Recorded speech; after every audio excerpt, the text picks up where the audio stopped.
Global health focuses on worldwide aspects of well-being and illness.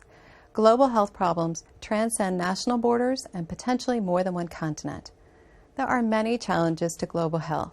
We will discuss the translation challenges in these efforts. Let's start by imagining that you've been put in charge of explaining things to people involved in a current epidemic, and then you hit these challenges. First, how do you explain to patients infected with a contagious disease that they may not have any visitors when they believe that they can only get well if their families are in the room? Second, how do you explain antibiotic-resistant strep to someone who has never heard of bacteria and has never looked into a microscope? Third, how would you react if someone wanted to manage the symptoms of a burning sensation in their belly with eating cold foods? Last, how do you translate health information put together in one country so it can be understood by those in another? Translating an idea from one language system to another is not an easy or straightforward enterprise. There are 5 different kinds of equivalents that can be problematic with translation: lexical, idiomatic, grammatical, experiential, and conceptual. Let's imagine you're trying to translate a simple directive. If you're infected with these bacteria, then take this antibiotic.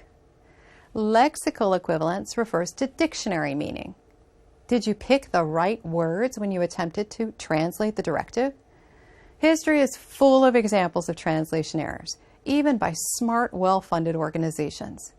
For example, when the Dairy Association in the United States translated its Got Milk campaign into Spanish, they initially picked words that literally meant, "Are you lactating?"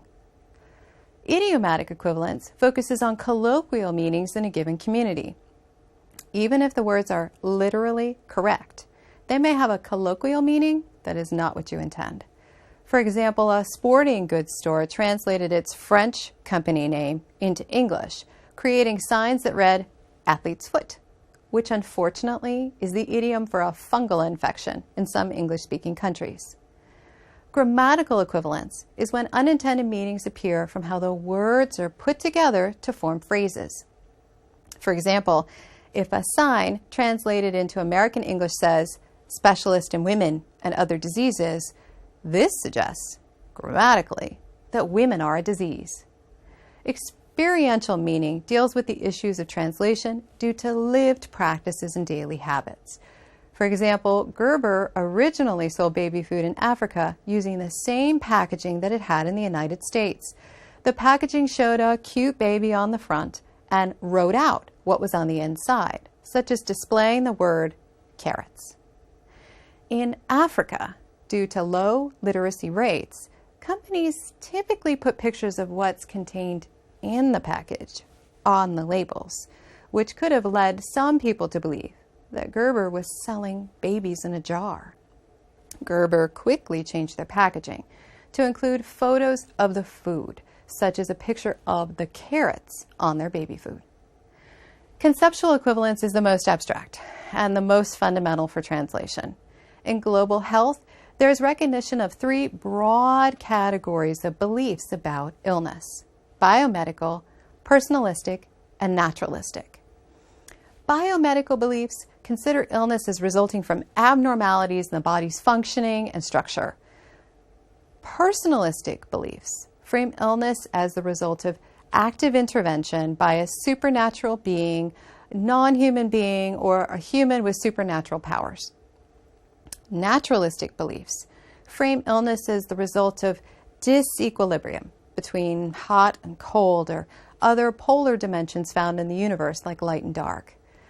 These 3 kinds of beliefs can dramatically change how people talk about illness, how they attempt to prevent it, and how they treat illness when it occurs.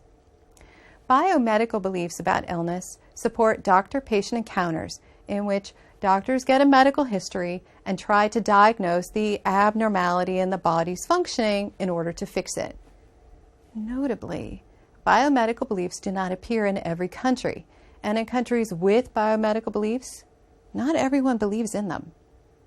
Personalistic beliefs, however, support seeking care from priests, divine spirits, or others who are members of or act with the spirit or supernatural world.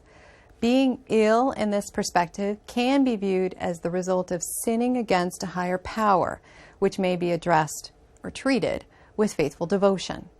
Naturalistic beliefs support describing disease symptoms in natural terms: hot, cold, light, dark, and using treatments to find balance, such as eating cold foods to bring balance to burning sensations. Ingesting antibiotics to kill bacteria, then, only fits within a biomedical belief system. When translating biomedical ideas to communities without those beliefs, the concepts themselves may have no meaning. This is the problem of conceptual equivalence. The point of this discussion is that translating ideas and communicating them well is a difficult enterprise, especially across language groups and cultures. It's important not only to know the language used, but also colloquial meanings, experiences, and conceptual understandings of health and illness to avoid misunderstandings and to promote comprehension.